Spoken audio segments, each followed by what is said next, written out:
dalam materi kita akan coba bedah pemberdayaan ekonomi yang aksesibel atau yang inklusif itu seperti apa sih? Nah, di sini kan Bapak Ibu banyak juga selain pelaku usaha. Yang pelaku usaha siapa aja? Saya tunjuk jari. 1, 2, Buruli, 3, Pak Idam juga punya usaha. 4, 5, Pak Nasi 6, 7, 8, 9, 10. Oke, Pak Andi juga punya usaha, Pak. Oke. Yang biasa jadi trainer atau pendamping siapa? Pak Andi, Pak Ismail, Pak Idam, beliau, Pak. Oke, jadi banyakkan pelaku usaha, tapi juga ada yang sekaligus pendamping atau trainer. Nah, saya mau tanya sekarang, terutama yang ke trainer. Kenapa sih kita pakai istilah pemberdayaan ekonomi, Pak? Oke, Pak Andi dulu, kenapa kok pemberdayaan ekonomi? Kok bukan peningkatan pendapatan, misalnya gitu? Kenapa? Silakan, Pak. Baik, secara global memang kondisi kaitan apalagi sekarang ya lebih diutamakan tentang peningkatan ekonomi nasional. Ya, betul. Artinya bagaimana pelaku-pelaku usaha itu mampu juga mengakses atau diberikan akses atau katakanlah diberikan soft skill maupun pendampingan setelah adanya soft skill itu, pelatihan soft skill ya. Pasti harus ada pendampingan. Kurang lebih itu secara umum. Pendampingan lebih, Pak ya. Oke. Tapi bukan mencari pendamping hidup, bukan, Pak ya? Ada, Pak. Oh, ada juga. Itu Oke. bonus saja, Pak. Siap. Ada yang lain? Kenapa sih istilahnya kok pemberdayaan ekonomi, bukan peningkatan pendapatan? Pak Ismail atau Pak Idam? Kok pemberdayaan ekonomi? Mungkin ini. Gimana Pak Idam? Di sini. Silakan, Pak.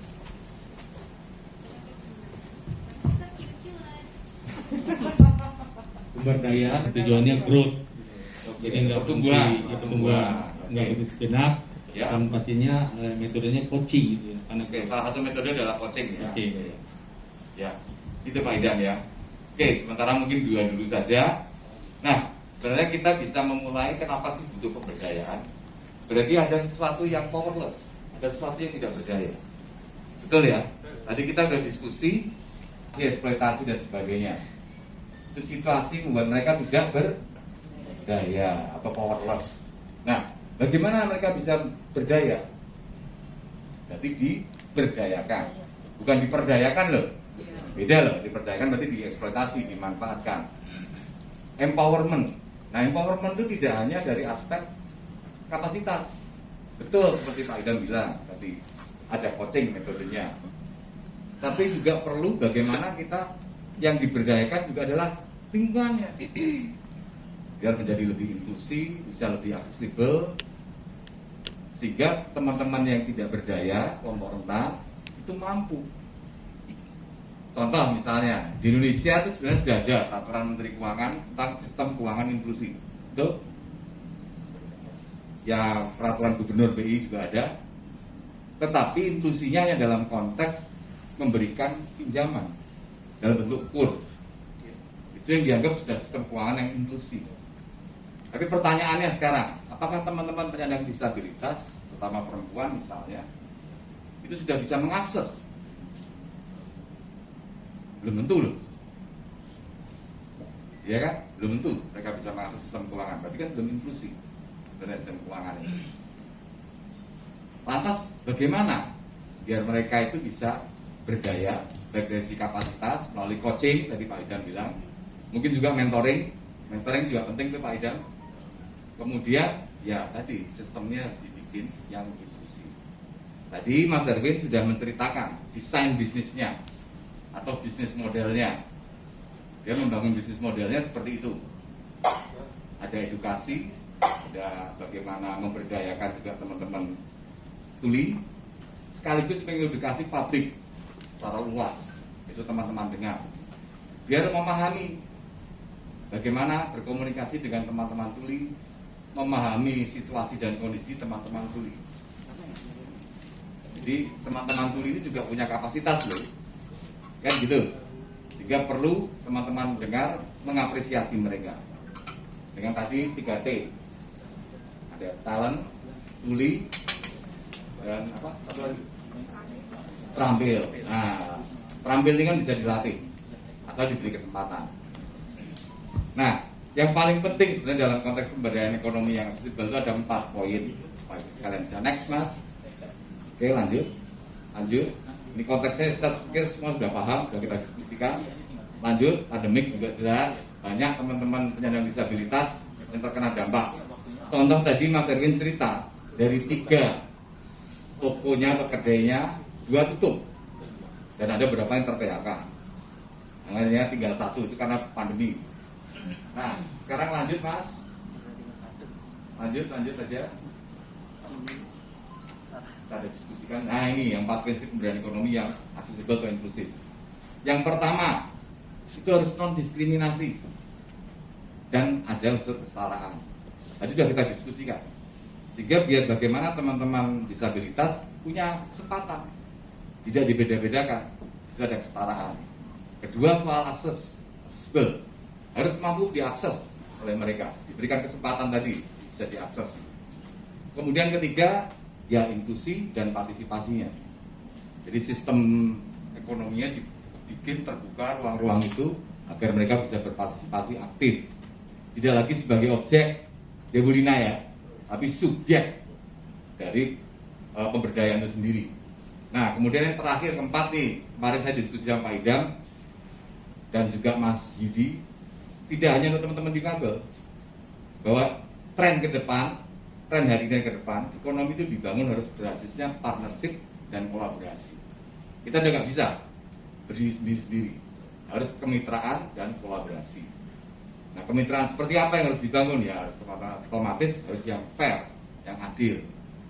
Kemitraan tapi eksploitatif, ya juga tidak adil itu kan. Seperti tadi diceritakan oleh Bu Lina, si produsen teman penyandang disabilitas, penjahitnya mendapat profit ya hanya segitu, tapi si tradernya, pedagangnya dengan menjual belas kasihannya malah mendapat profit berkali-kali lipat. Itu kan tidak fair. Nah, nanti juga kita akan bedah dari sisi konsep bisnis, karena yang lagi tren kalau untuk UMKM itu kan BMC ya Pak Idam ya, bisnis model kanvasnya. Tapi yang paling penting sebenarnya 4 prinsip ini. Kalau bisnis model kanvas itu kan sebenarnya perencanaan bisnis pada umumnya, hanya dibikin lebih sederhana secara visual sehingga orang merencanakan bisnis bisa paham apa sih yang disebut sebagai customer segment, apa sih yang disebut sebagai proporsi nilai, apa sih yang disebut sebagai struktur biaya, dan seterusnya. Sebenarnya kemarin teman-teman udah pada praktek loh, sampai ngitung HPP ya loh, kemudian bikin perencanaan untuk pemasaran produknya seperti apa dan seterusnya. Tadi Mas Erwin juga sudah bercerita, ketika dia mau membangun bisnisnya, dia memulai dari riset, betul ya? Nah, sekarang ini coba kita gali lebih dalam dari teman-teman juga. Pernah nggak punya pengalaman atau cerita bagaimana kalau yang sebagai trainer atau sebagai pendamping tadi mendampingi kelompok usaha yang betul-betul itu dari mikro, usaha mikro, kebetulan juga mungkin teman-teman penyandang disabilitas, dari 0 sampai mereka growth dengan menerapkan 4 prinsip ini. Pernah tidak? Atau suka dukanya seperti apa? Saya tadi tertarik juga diskusi pas pagi, sarapan pagi dengan Mas Pak Mek. Beliau punya satu yayasan namanya Budaya Mandiri ya. Itu ada programnya, selain untuk kemandirian ekonomi, ada program sistem keuangannya semacam Grameen Bank. Sorry. Semacam Grameen Bank. Semacam Grameen Bank atau bank untuk orang miskin ya. Nanti mungkin Pak Mek bisa cerita. Karena jujur, ketika saya juga pernah terlibat dalam koperasi kredit union, simpan pinjam Pak, itu gak mudah. Anggota tuh banyak yang maunya pinjam, simpannya enggak, udah gitu balikinnya susah, sehingga NPL-nya tinggi. Akhirnya bukan koperasi simpan pinjam Pak yang jadi, koperasi pinjaman aja, simpanannya nggak berkembang, akhirnya tekor. NPL kita sangat tinggi, wah itu jadi parah malah akhirnya. Saya nggak tahu bagaimana satu sistem mekanisme yang bisa memberdayakan, meringankan juga beban orang dalam sistem keuangan ya, tidak terjebak dalam riba, tapi mereka memang membutuhkan itu dan bisa berdaya. Nanti bisa sharing-sharing nggak di sini? Oke, mungkin dari Mas Andi lagi Mas, bisa ceritain kah Mas, bagaimana pertama membuat perencanaan bisnisnya yang itu bisa memberdayakan teman-teman tuli. Silakan Mas Andi. Pak Andi, sorry. Silakan.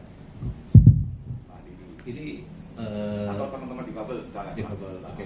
Ya, ada pengalaman memang tadi sudah saya sampaikan yang kaitan dengan difabel paraplegia seperti itu, dan mereka memang masuk di dalam satu yayasan, Pak. Ya. Tapi secara pendampingan saya person to person begitu. Dan kebetulan ada salah satu person atau katakanlah salah satu difabel ya, itu dia punya produk. Jadi artinya gini, kita lihat dulu identifikasinya.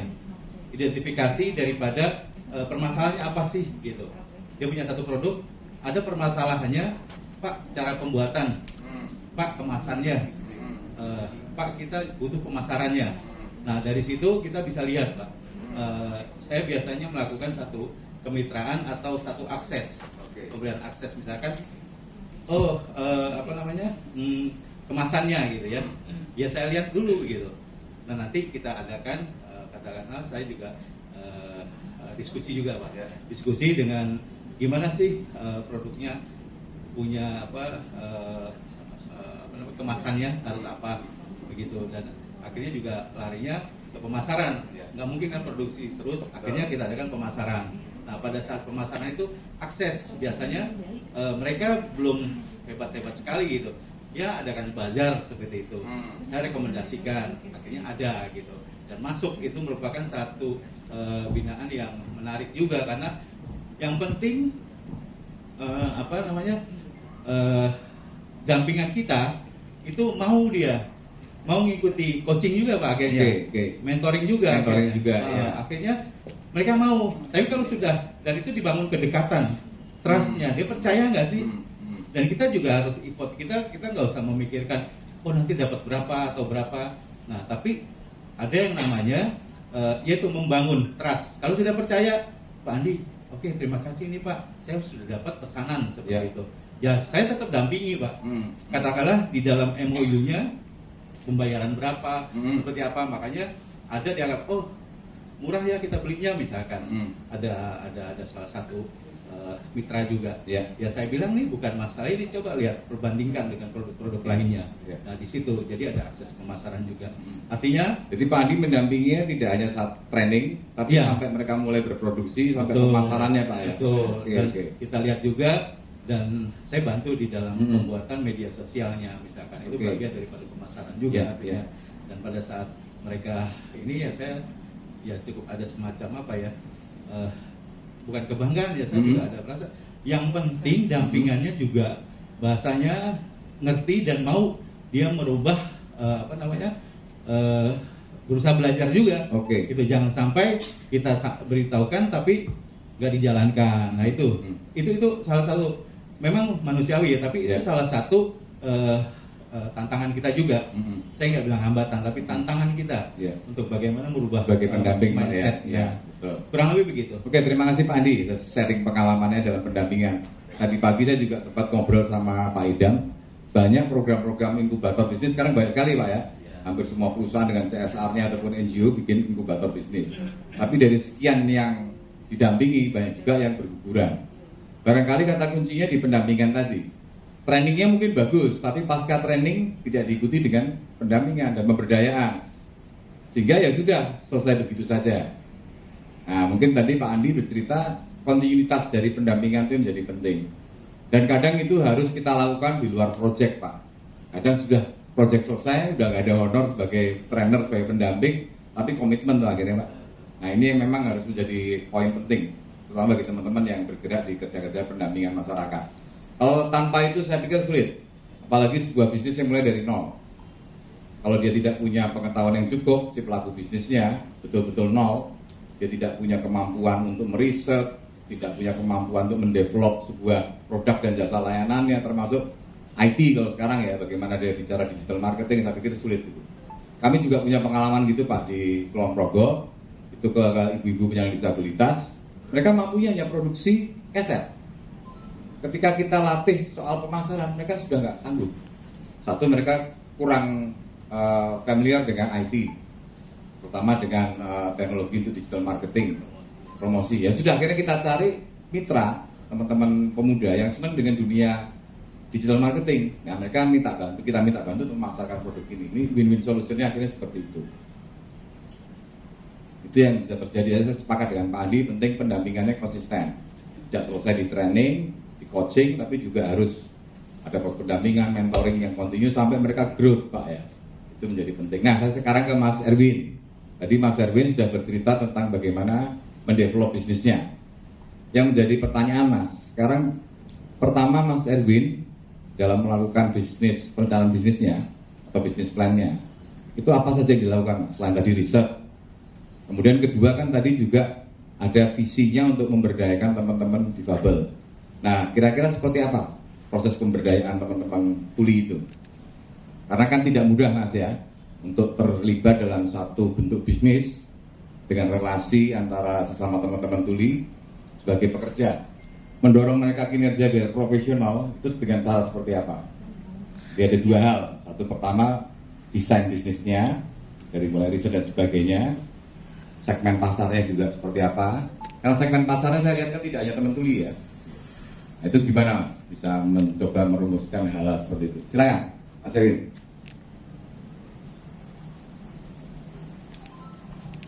Silakan Mas. Ayo Mbak Putri, silakan. Ya. Untuk tentang riset, di awalnya itu pertama ketemu teman-teman tuli dulu sebenarnya. Gimana sih kayak awal riset, kayak cara dia mengikuti memesannya segala macam, terus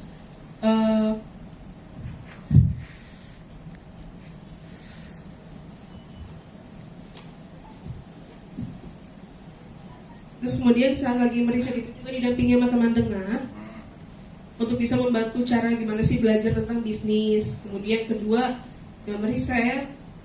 Setelah meriset, yang ketiga itu kita bereksperimen. Nah,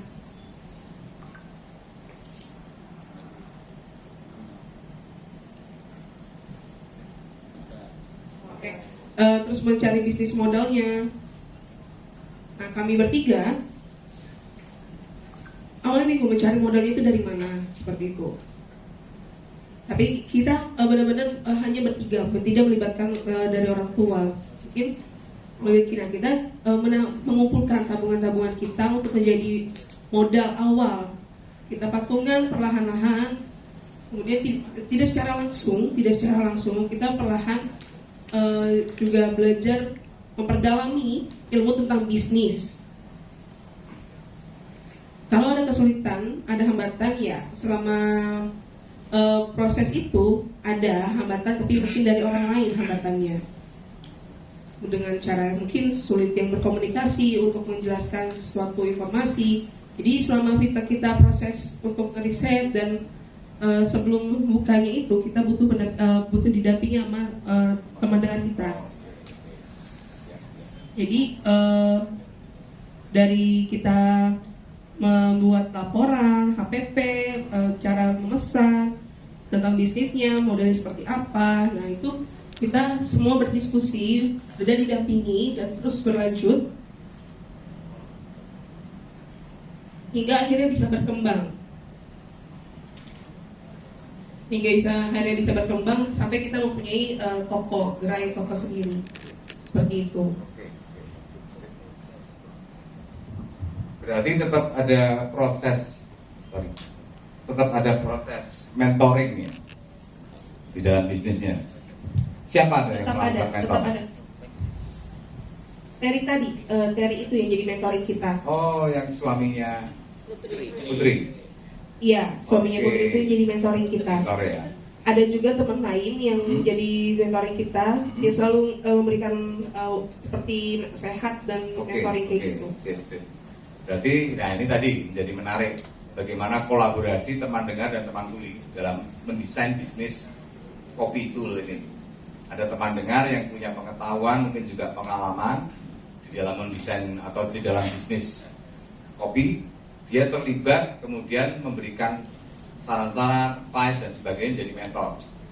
Nah ini justru malah berhasil karena mungkin pendekatannya tidak by project, tapi betul-betul pendekatan bisnis. Sehingga ini memang betul-betul menjadi sebuah bisnis yang growth. Barangkali begitu ya. Karena kadang kalau pendekatan project ya yang penting projectnya jalan, selesai. Sehingga tidak dilihat bagaimana growth dari bisnisnya. Mas Pak Mek, saya mau tanya juga dan bisa berceritakan nggak pengalaman Yayasan Bina Mandiri mendampingi teman-teman penyandang disabilitas, termasuk kelompok rentan lainnya dalam kemandirian ekonominya, termasuk tadi Grameen Bank-nya ini. Silakan Pak Mek.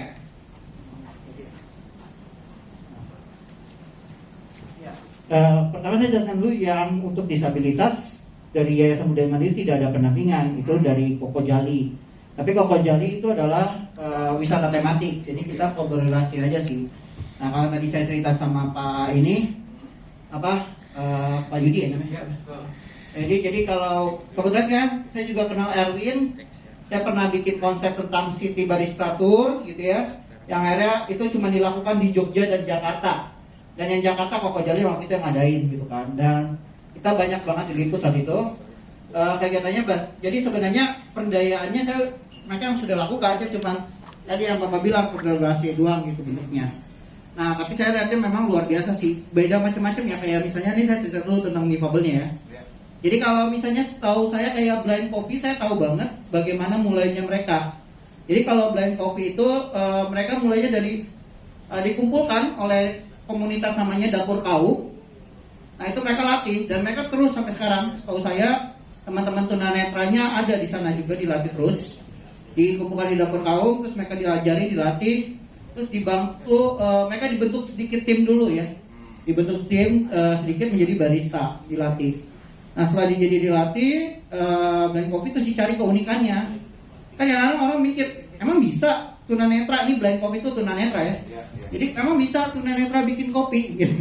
Mungkin sangat tantangannya berat gitu. Nah akhirnya mereka dilihat keunikannya apa. Jadi si yang ngajarin di Dapur Kaum itu melihat bahwa ternyata kalau tunanetra itu penciumannya lebih kuat. Jadi mungkin kalau di art coffee, art yang melukis-melukis dia nggak bisa. Tapi kalau ketika mungkin dia mesti bikin kopi seduh 50 ya, yang 60 itu dan sebagainya gitu, mungkin dia lebih jago di situ. Gitu. Nah, beda lagi waktu saya ke Sunyi. Saya ke Sunyi, mereka kan memang teman-teman Sunyi juga yang sama ya kopi tool ya. Berarti kan memang konsepnya sama ya, lebih banyak kayak kopi-kopi yang kayak model cappuccino dan sebagainya tadi itu. Tapi juga menariknya di situ ada teman yang namanya Andi, itu difabel fisik ya. Nah dia pernah stroke, jadi nah itu dia diajarin sama Mario. Nah ini Mario juga menarik. Mario ini normal, dia orang normal. Mario yang di Sunyi ya, dia orang normal, terus dia latihan dulu. Berarti kan dia perlu latihan dan sebagainya, dia perlu pemahaman. Nah tapi dia ngajarin fokus ke Andi, yang sekarang akhirnya Andi jadi bisa dibilang kalau di Sunyi itu jadi ininya lah ya, brand macam yang jadi Sunyi, bukan sekedar kopi yang buat Sunyi doang. Tapi si Andi ini jadi dia difabel fisik dan dia diajarin untuk buat art coffee. Art coffee itu yang lukis gitu, dan itu luar biasa banget gitu. Jadi sebenarnya masing-masing dilihat keunggulannya gitu dan bisa melampaui batasnya. Nah mungkin yang Andi ini bentuknya melampaui batas. Gitu, jadi itu yang di Pasar Mario untuk melampaui batas, dan itu luar biasa banget menurut saya, melampaui batas ya. Nah itu jadi yang budaya teman-teman difabel bukan dari saya, tapi saya cuma kolaborasi aja sih, gabung-gabung kerjasama. Karena selain barista kopi, kita ada beberapa tour ya. Kita ada namanya program wisata sahabat disabilitas. Nah wisata sahabat disabilitas ini kita ngajak yayasan Al-Safa, terus ada yayasan Rawinala dan sebagainya lah. Jadi banyak kerjasamanya, dan konsep-konsepnya saya lihat apa sih yang menarik tempat lingkungan mereka yang bisa diangkat gitu, jadi sebuah wisata dan bersama-sama teman difabel gitu. Mungkin kita bicara isu dan sebagainya. Nah jadi perbedayaannya dibentuknya di situ sebenarnya ya, nunjukin juga menciptakan kota ramah untuk disabilitas dan wisata ramah disabilitas, konsepnya itu. Lalu itu yang poin yang pertama yang di Koko Jali bicara tentang disabilitas. Lalu yang bicara di Yayasan Budaya Mandiri. Nah, Yayasan Budaya Mandiri ini juga sebenarnya punya program namanya Koperasi Sejahtera yang kerjasama dengan teman-teman mahasiswa UI ekonomi waktu itu dari PMK sih sebenarnya, jadi kayak Quranic Kristen gitu ya.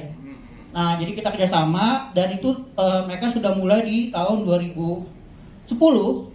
tapi baru jadi konsepnya karena kita waktu itu ngelihat bentuknya mau jadi koperasi atau graining bank. Graining bank itu bank kaum miskin ya. Nah, ada kita di 2010 dan 2015 barulah kita bentuk itu, ada kita sepakatin bahwa model kita graining bank. Graining bank ini dari Muhammad Yunus. Nah, di awal-awal kami gagal, maksudnya di Indonesia ketika kami kan memberikan bantuan modalnya untuk para perempuan ya. Para perempuan. Terus kenapa perempuan? Karena kita menganggap kalau perempuan kalau dia dapat untung dan sebagainya masih bisa dikasih keluarga lah. Gitu. Kalau misalnya suami kan kalau untung udah buat yang lain-lain gitu kan habis gitu. Makanya perempuan. Ya, tapi itu ternyata yang kami anggap itu salah juga. Jadi itu kesalahan yang paling fatal ketika membentuk koperasi simpan pinjam ya. Kami memang harus mengajarkan tegas sama ibu-ibu itu. Tadi seperti yang kemarin diajarin tentang harta ya ini barang urusan pribadi sama ya bukan gitu. Jadi itu kesalahan yang di Indonesia. Jadi kan kita kan memang waktu itu kan ngeplok benar-benar ngeplok pakai Muhammad Yunus kan perkara itu. Jadi kami tegaskan. Jadi itu kami nemukan selama 5 tahun itu konsepnya. Sampai sekarang masih terus berjalan. Nasabah kami ada 400 orang. Pusing apa itu. Tapi saya udah nggak pegang lagi. Saya jujur saya udah nggak pegang. Saya udah nggak pegang dan saya udah serahkan sama teman saya namanya Johnny Tera yang sekarang yang ngembangin. Nah, jadi itu udah nasabahnya. Jadi kita itu yang pertama yang mendasar tuh, yang paling mendasar kenapa graining bank di Indonesia salah ya. Karena selama ini konsepnya gitu, kita bilang sama ibu-ibu kenapa kita harus ibu-ibu dan sebagainya gitu. Karena ibu-ibu pasti minimal ngasih ke keluarganya. Ternyata kita nggak bisa kayak gitu, emang mesti tegas sama mereka gitu kan. Nah terus kita memang juga itu kita kan mulainya nano-nano ya. Jadi sangat nano-nano tuh maksudnya benar-benar nggak ada modal dan sebagainya. Terus ini modelnya bukan model koperasi yang harusnya mereka simpan pinjam dulu terus mereka baru dapat pinjaman enggak. Tapi kan kalau gini kan kita kasih modal langsung. Nah ternyata yang harus diketatkan yaitu penerimaan nasabah. Jadi penerimaan nasabah sampai ada kita tahun ketiga atau tahun keempat kita ada psikolog. Gitu. Jadi kita ada psikolog, terus kita psikolog kita benar-benar need assessment. Jadi bukan hanya survei melihat keuntungan usahanya, iya karakternya dan sebagainya. Terus prosesnya lama deh. Sampai mereka juga aduh saya batal aja deh jadi nasabah. Ya udah, kita nggak rugi gitu. Karena kita juga udah dulu kita sempat sampai jujur ya kita sempat sampai 800 sampai titik 800, tapi kita gagal. Gitu karena kita kayak kelakuannya baik banget gitu. Jadi kita terima aja gitu, tapi kita gagal. Jadi karena sampai jatuh sekarang 300-an nasabah 300-400 lah sekarang, hampir setengahnya terpotong. Karena tadi tidak ada psikolog, terus mentalnya jadi kita lebih ketat dalam penyeleksian. Jadi kalau misalnya main kan tuh di kantor pusatnya di Teluk Naga ya. Jadi kantor pusatnya di Teluk Naga di Jakarta Barat, Tangerang.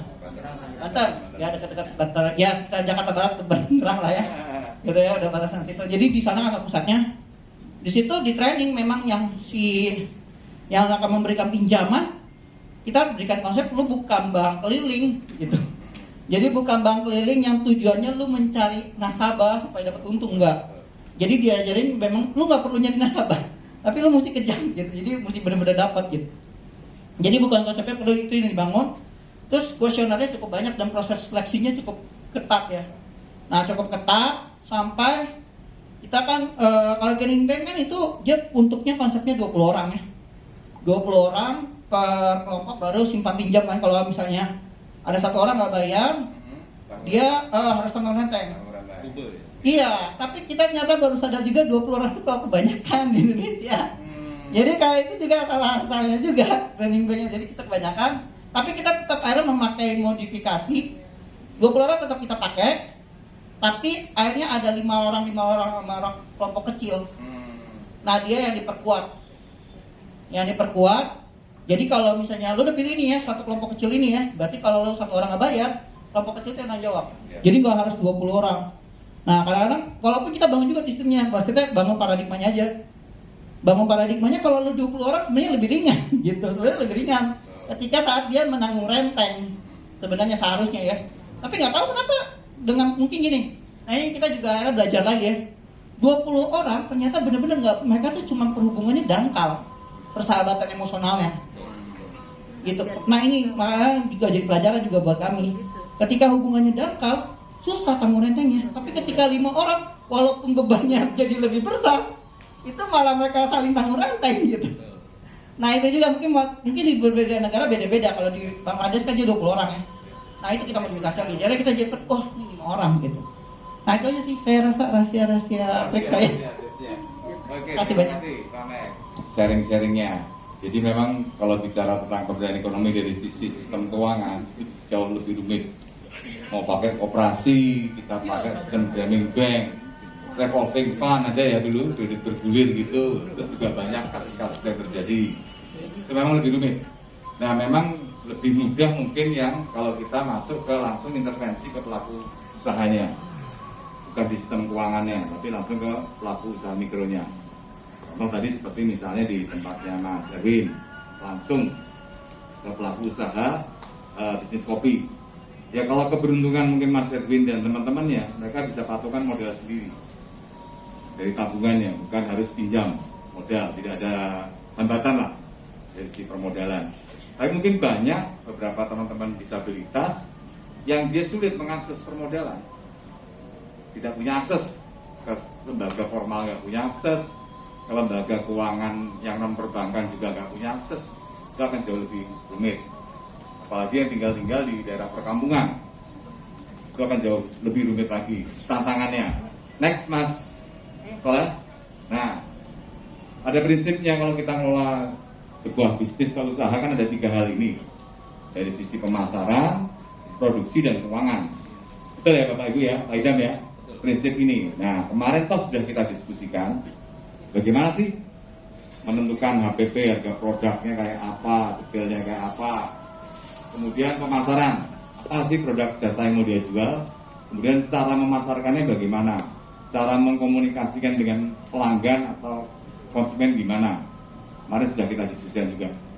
Kemarin di keuangan, saya lihat Bapak Ibu juga sudah praktek ya, membedakan arus kas itu antara yang utang dan sebagainya, kemudian kas kecil sebagainya ada. Walaupun mungkin kurang mendalam ya kemarin karena waktu juga. Nah, prinsip ini kan prinsip umum dalam konteks mengelola sebuah bisnis wirausaha.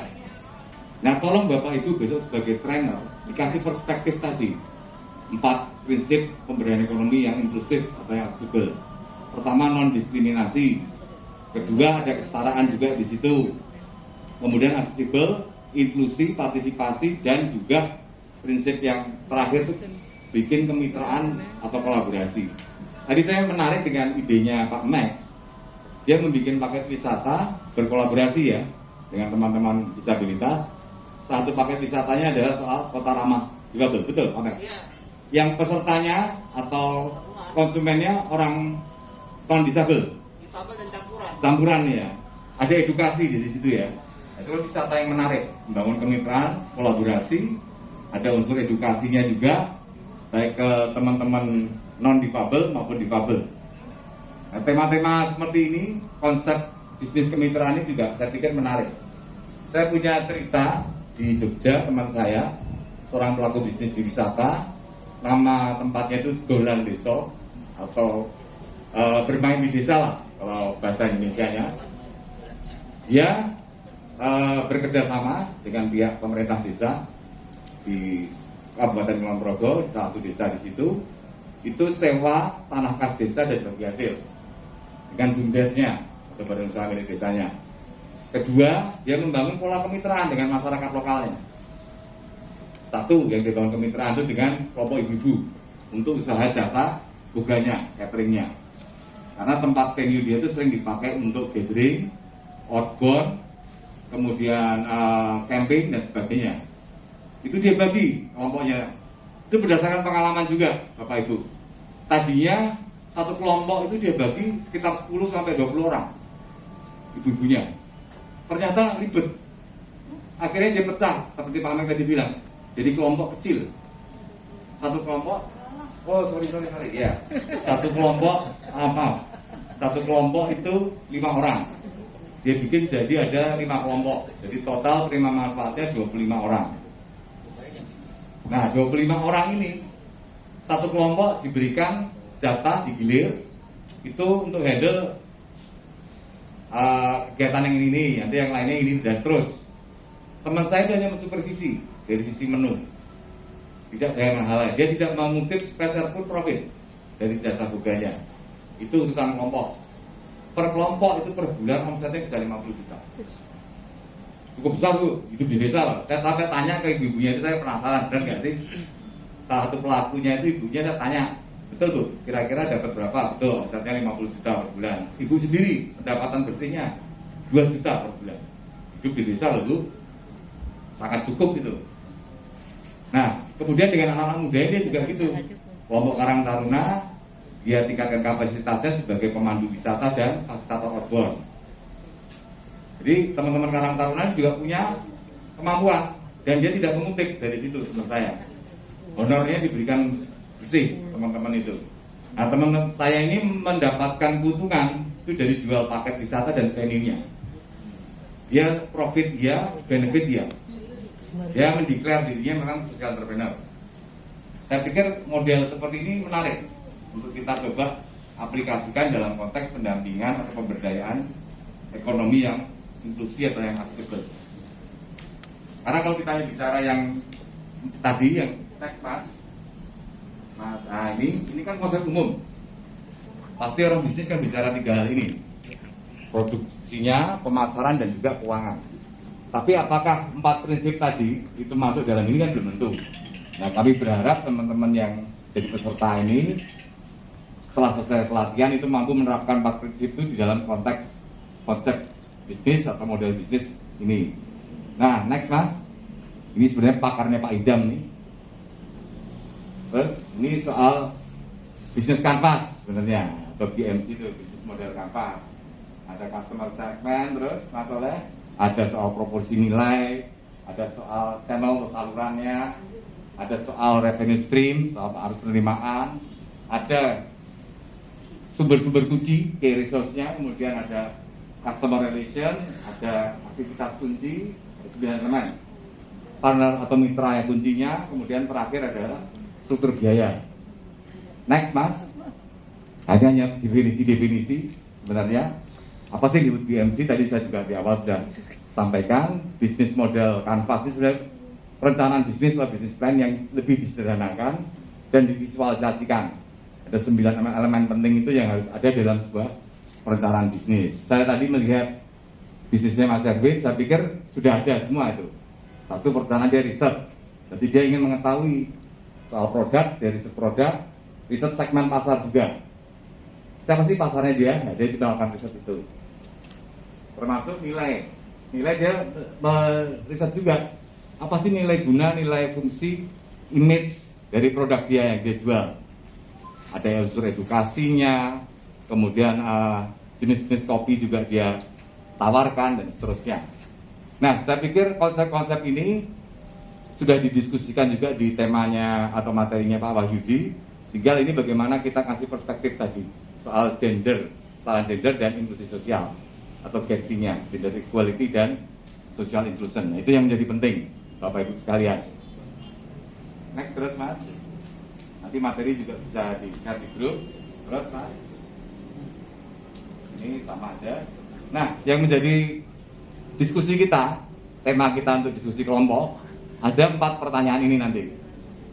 Pertama, kalau kita membangun bisnis yang konsepnya adalah bisnis yang inklusi atau social entrepreneurship atau sociopreneur, manakah yang diprioritaskan?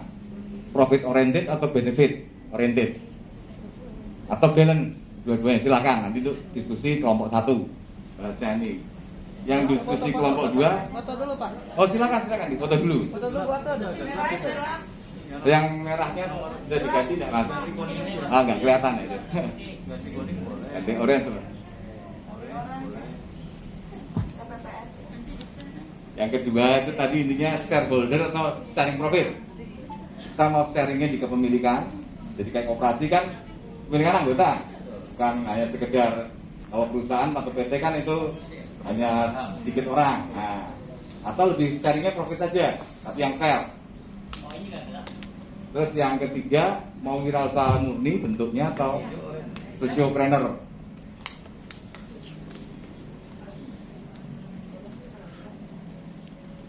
Nah, Ini tadi ya. Terus yang terakhir itu mau usahanya basisnya individual saja atau mau usaha bersama. Basis usaha bersama kan bisa macam-macam. Bisa juga dalam bentuk perusahaan, PT, CV, tapi teman-teman itu dilibatkan sebagai pemilik saham. Jadi share sahamnya jadi banyak atau koperasi.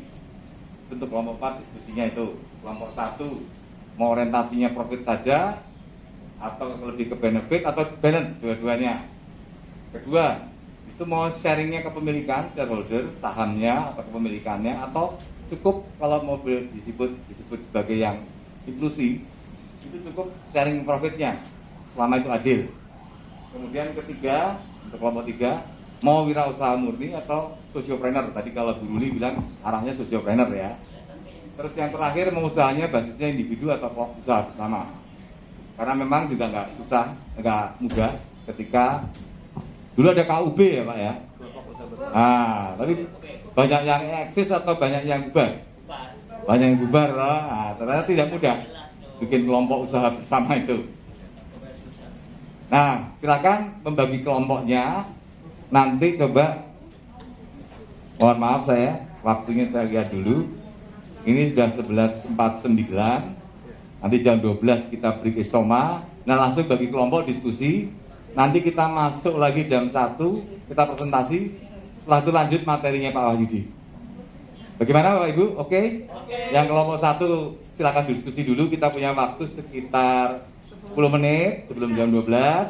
Yang kelompok 2 diskusi dengan kelompok 2-nya untuk bahan presentasinya. Yang kelompok 3 dengan kelompok 3, kelompok 4 dengan kelompok 4. Nanti kita presentasi jam 1 sebelum materinya Pak Yudi. Oke, Bapak Ibu? Silakan berdiskusi. Nanti jam 12 kita break isoma. Sementara dari saya itu dulu. Dari semua materi mungkin masih kurangnya. Saya mohon maaf kalau ada salah-salah kata. Sekali lagi kami ucapkan terima kasih partisipasinya. Mas Erwin juga sudah hadir di sini. Wassalamualaikum warahmatullahi wabarakatuh. Naka mau nambahin? Ya, terima kasih Mas Erwin atas kedatangannya. Teman-teman, sesi Mas Erwin sudah selesai sampai di sini. Kemudian silakan kalau Mas Erwin ada keperluan, kami perkenankan untuk izin keluar. Terima kasih Mbak Putri untuk kerjasamanya dan partisipasinya. Aplaus buat Mas Erwin dan Mbak Putri yang sudah membantu. Terima kasih. Baik, itu saja. Makan dulu.